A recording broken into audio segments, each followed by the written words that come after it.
Il était une fois, pendant la saison où l'hiver laisse sa place au printemps, un drôle de vaisseau venu de l'espace qui passait tout près de notre planète.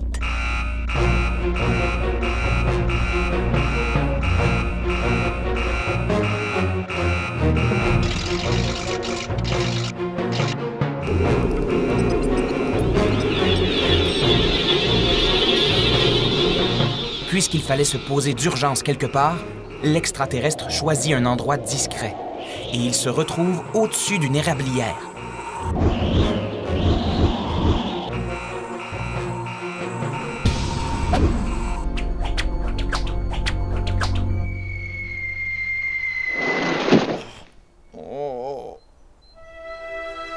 Que c'est beau!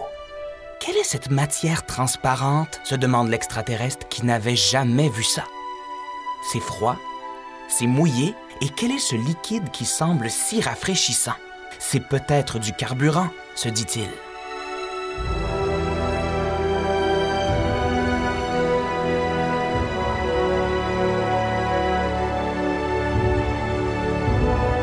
Soudainement, il aperçoit dans la forêt toute blanche un drôle de bipède à grands pieds. C'est un acériculteur, la personne qui produit le précieux sirop d'érable du Québec.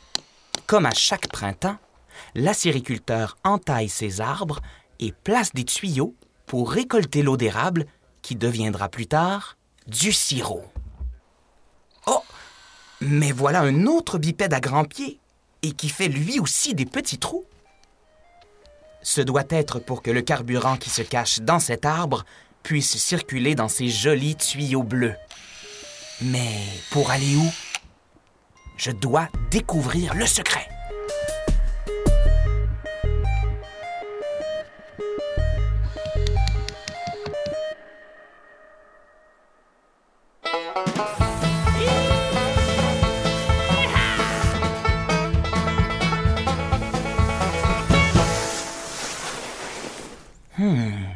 Il y a de la fumée qui s'échappe du toit. C'est sûrement une usine à carburant, se dit-il. Ce n'était pas une usine à carburant, comme le pensait notre ami l'extraterrestre. Mais, tu l'as deviné, une cabane à sucre où l'on fabrique du délicieux sirop d'érable. Après avoir récolté toute l'eau qui coule des érables, l'acériculteur la verse dans cette grosse bouilloire géante que l'on appelle un évaporateur. Ce que notre voyageur ignore encore, c'est que l'eau des érables contient environ 3% de sucre et 97% d'eau. L'évaporateur porte bien son nom, puisqu'il sert à faire bouillir l'eau afin qu'elle s'évapore vers le ciel jusqu'à ce qu'il ne reste que ce délicieux sirop dont tout le monde raffole. Voilà ce dont j'ai besoin, se dit l'extraterrestre en voyant couler le sirop. Je n'ai plus qu'à trouver l'entrepôt avec les réserves et je pourrai faire le plein de mon vaisseau.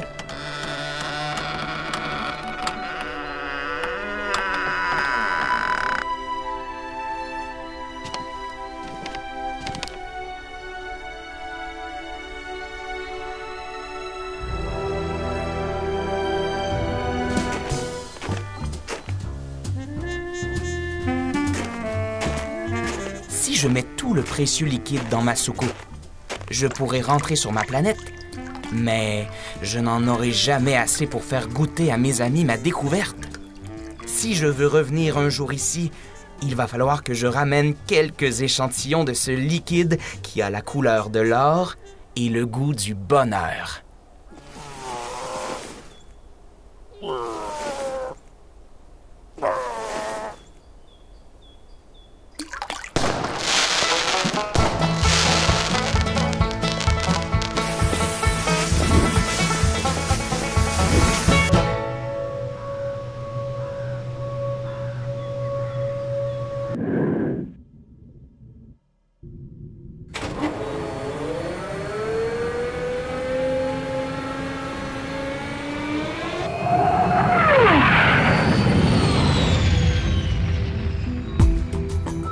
L'extraterrestre retourne vers sa planète, content de sa découverte et impatient de raconter à ses amis son aventure dans une érablière du Québec.